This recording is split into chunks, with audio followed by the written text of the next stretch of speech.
who is included when you do reparations? That is the people who bear the cost. Those are descendants of American chattel slaves. Because it's not just about like experiencing racism. It's about who built the country and who has been kind of bottom casted. So there has to be some economic redistribution to American descendants of slavery. That is the voice of Yvette Carnell. You will hear her on Breaking Brown. She is the founder of ADOS, which is an advocacy foundation for reparations, CEO. Let me welcome her to the Karen Hunter Show. Welcome back. Hi. Thank you. How you doing? I'm good. I'm good. Someone say, why is she here on a Tech Tuesday? Well, a few Tech Tuesdays ago, I had Mutali Nkande on, and she said some things about your organization, and you were like, hey, I have something to say. And I was like, okay, well, come on and say the things you got to say. Dr. Randall Pinkett is here because, you know, this space is a repository of information. I want to talk to everybody, and I invite everybody on. Some people don't come, but you always will when I reach out. So I appreciate you. When you were talking about it on Twitter, I was like, come on in and tell us what was said that was wrong so that we can fix it. So thanks for coming. I appreciate being here. I appreciate the invitation. I come in and on your YouTube and you reach right out, and I absolutely appreciate being able to like counter what I view as misinformation. Yes, we do not want misinformation. So let's deal with the misinformation first. I'm not, sure exactly where it started. I think she said that the ADOS came for her or something, and then that blew up into a thing. So just explain what the situation is and then what actually happened. Well, the key is we didn't come for her. She came for us in something that was written by the Shorenstein Center. And it was a publication. It was a study supposedly, but it was written by Move On, was like 4 authors, which is a political organization. And we countered it because they accused us of disinformation. They said we misused Chadwick Boseman's death to our benefit. We did not. They said we told Black America we didn't take COVID seriously. That's not true. So there were a lot of accusations in there to the point where when we issued out a rebuttal to Harvard, Harvard said, you know what, we got to retract this. This doesn't pass editorial muster. And that's why they retracted it. But what she won't own up to is that the stuff in there was just, they were right to retract it. It was wrong. It was untrue. You smeared a grassroots Black organization and a foundation now that is led by a Black woman. And instead of attacking us, we feel that she owes us an apology. Okay. All right. So next time I talk to her, I'll play this because I think that that's important. I feel like there's enough beef for us to have with this power structure that we shouldn't be beefing with each other, right? And so there are a lot of people that I don't like how they move in the world. So I'll say some things because if it's not for us, then I'm against it, period. At the same time, I feel like that's our conversation that we should be having among ourselves. Like when I think about ADOS, foundationally, I like the mission, which is to fight for reparations. Somebody's got to do it. I think they're old. We got to do it. Who should get it? Now, what I don't like is maybe the disparaging of other people. I see that, but that may not even be your organization, but organizations like yours, like with the killing of Mr. Yarl, there was a person that is aligned with a foundational organization that said because his family's not from America, that somehow we shouldn't have, exactly. You can't see Yvette's face, but she's like, what? Yes.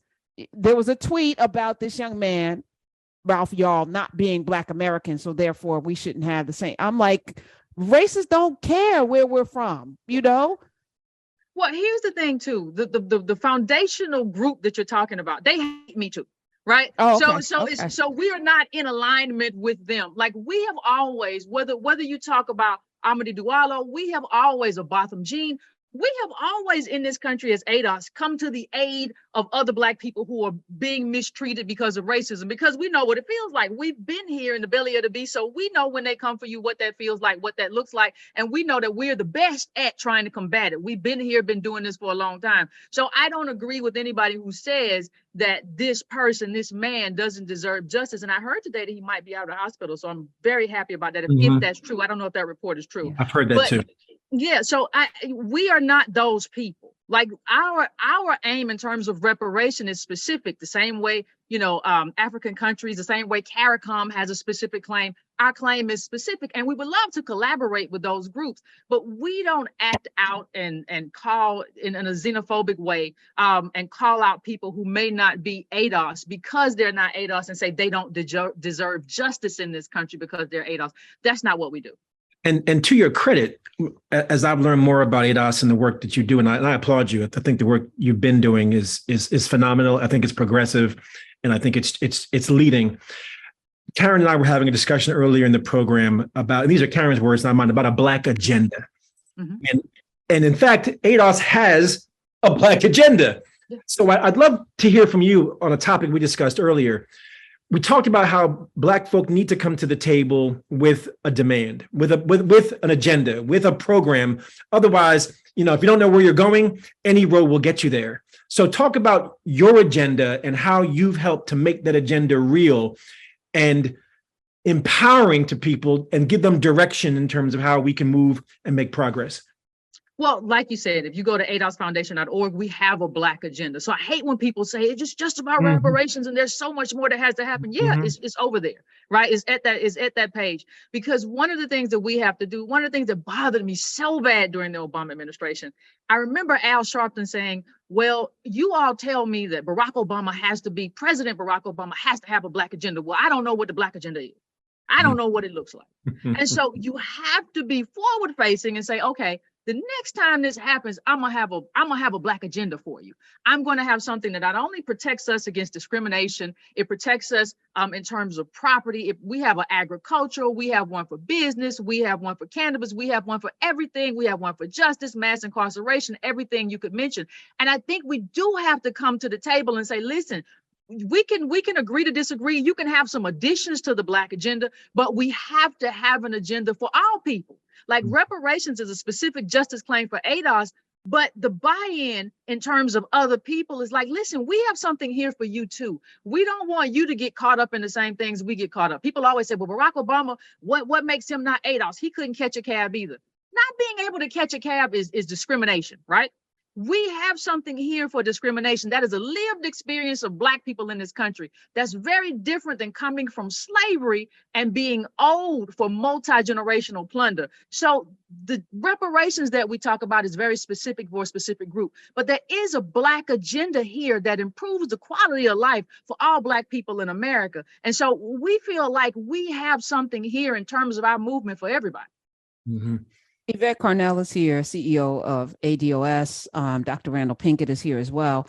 You get lumped in, and some folk that think that they're ADOS or they wear the colors of ADOS are very toxic in these spaces. And I know you've seen it. And to me, I'm like, how does this help? Right? I love having an agenda. I even like the mission, but how do we get there if we're not going to, acknowledge each other's humanity? In the fact that we may disagree. I may not agree with you on everything, but we cannot be in this name. I mean, it's so bizarre to me. And I've been guilty of throwing you in with the other organization because I'm like, if it's not about progressing us, then it can't be, because I've seen some people wearing that banner, acting that way. So it seemed like y'all are all the same. So I'm glad you're making the distinction. Thank you for that.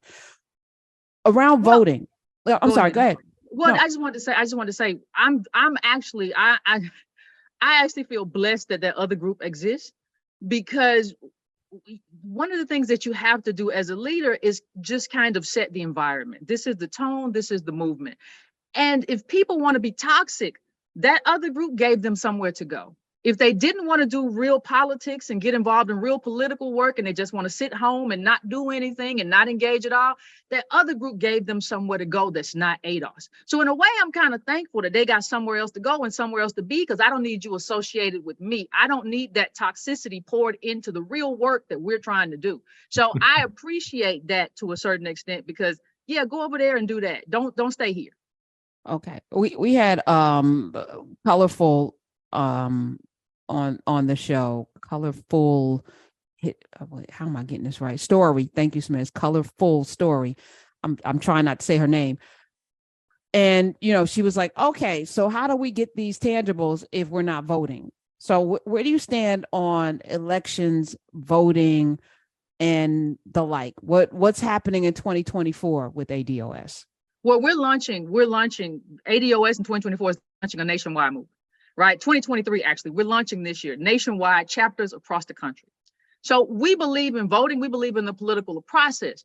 People who have accused us of voter suppression just can't hit the nuance with us, in the sense of, we're not for voter suppression. We don't believe you walk away from the process, because then you leave it to right wingers, you leave it to white supremacy, you leave all of that to them. What we believe is in not voter suppression, we believe in voter expression, meaning that we should be able to express our needs, right? And we should be able to improve our quality of life through our vote. In terms of the person or the people or the party that we vote for has to come back and say, you know what, I heard you, I'm gonna make that happen, right? Or I'm gonna work on behalf of that when I get there. So we have a belief that voting is an exchange, it's not a gift. And we believe that what we've been doing for far too long is just gifting the party or the head of the party and not saying, okay, what are you going to do? Let's talk specifically. So we'll just say, well, it's great that it's great that you ain't Trump. Yeah, that's great. I got you. But what about the stuff that we need to improve our quality of life? In some places, what they need is infrastructure. We all need reparations, and we're owed that. But in some other places, we got a mass incarceration and policing epidemic. And we have to get very specific about our local and regional goals. And then we have to have national goals as well, in terms of what are you going to do with the Justice Department? What are you going to do about Black farmers at the Department of Agriculture? We have to have a grassroots and a top-down approach to this. So we have never said don't vote. We just said that we have to have some levers of accountability that make sure when we go to the voting booth, we get something in exchange for that vote. I've worked on Capitol Hill. I want us to be a part of the process. I'm not involved in voter suppression. And that's one of the things that happened with Mutale's article, said they're engaged in voter suppression. We've never said that. I've never said don't vote. I have said that we have to become more engaged. We have to become more knowledgeable. That's why we have a book club, so that you can become more knowledgeable of what you need to do when you get involved in the process. Okay, let's fast forward. I'm sorry, Randall. We have Yvette Carnell here, CEO of ADOS, and some people are like, "Oh, this is going to be..." No, I don't bring anyone on this show to excoriate, to dress them. That's never. If it happens, is the person came in with the wrong energy, trying to fight. That you can get all that smoke. This has never been my intent. My intent is to get us to freedom by any means necessary, and there are multiple different ways to do that. We fast forward. Trump is the nominee. Biden's the nominee. There's a binary choice. I know Marianne Williamson, and I saw one of the Kennedys running as well. What are you directing your folk to do when there are those choices? Well, the first thing I'm directing, before I direct my people to do anything, I'm directing Biden to come to our conference. Come to us and talk to us about our needs. Don't tell us what you think our needs are. See, one of the things that happens, even if you go to, I have done several shows about Biden when he says, I'm going to do this diversity and inclusion, et cetera, et cetera. And then when you start reading into it, it just says people of color, or it just says brown and Black people, and it doesn't have enough specificity. What I want is not to just jump to, oh, we're going to do down ballot. I want to jump first to, why aren't you talking to me? Why aren't you talking to us about what needs to happen to and for us, as opposed to just getting a group of gatekeepers in a room? So the first thing I'm doing is say, Biden, come to the ADOS conference. We want to talk to you about what our lives look like, what they look like in Mississippi, what they look like in New York, what they look like on the West Coast, what they look like in Detroit. And we want to get you on record to committing to our agenda. What he has said is, though, we're not going to do nothing. Don't hold your breath on reparations, right? And then when the Black leaders, NAACP and everybody else went there, he said, what? Well, y'all just got to get with the Latinos. No, I'm in the room with you. You get to tell me what you can do for me, and I get to tell you what I can do for you in terms of the vote. So the first thing I'm going to say is, I'm not going to jump to where we have the binary, right? I want to know why you're not getting in the room with us, talking about what our agenda look like, talking about how to infuse resources in our community. That's the first thing that needs to happen before we get to the end of the road. We got to start right here. So if that's what we say to Biden and to the elected official establishment, we were talking about this earlier, and I'd love to get your thoughts, Yvette. What do we say to the Black person who's saying the Democratic Party is not meeting my needs? I don't really feel the Republicans. What do you say to them? What do they do? I think the first thing you say is, I understand why you feel that way. Hmm. There's a great study which talks about how if Black voters support an issue, it doesn't go anywhere, and it's likely to go backward in the sense of white people or the people in that community are going to oppose that issue because Black people support it. On the other way, if white people and people of color support an issue, what's going to happen is that they're going to be able to move the needle. So what we're seeing is that we are a powerless group. There's no other group that is as powerless as us. We can believe in something, vote for it, and still not get it. That is us. So I'm going to say, I'm not going to call them lazy. I'm not going to do what Obama says and say, get Pookie off the sofa. What I'm going to say is, listen, I understand how you feel that way, but what you're looking at in terms of a lot of the people on the right wing is that they are necessarily just openly antagonistic to what we believe in. Now, what we have on the left and the liberals a lot of times is benign neglect. They're not going to get on board because they feel like we're a captured vote and they don't have to get on board. You don't have anywhere to go. You're not going to vote Republican because they racist or whatever. And so you're not going to come over here. You're not going to vote for them. So you're going to vote for us. So because of that, we don't have to do anything for you. So I'm going to say, listen, don't sit it out though. We have to get involved. The answer is not to just back away or just vote reflexively for the other party. Our goal, our movement is to influence the party that we are the base of to do what it is supposed to do for us. You know, during Obama's first election, we turned red states blue and we didn't get none for it or not nearly enough for it. And so our job, our question, our mission is, if we have a situation already where the majority of Black voters and ADOS voters vote for Democrats, we have to ask ourselves why we're not getting as much as we should get in exchange for our vote. And we have to become more active, not less active, when that is the reality that we're facing. You're saying lean in. You got to lean in, I agree. and you got to lean in with specificity. Amen. Amen. Some of the biggest misconceptions were with Yvette Carnell, CEO of ADOS. Biggest misconceptions about your organization and your movement that you'd like to clear up? We're xenophobic.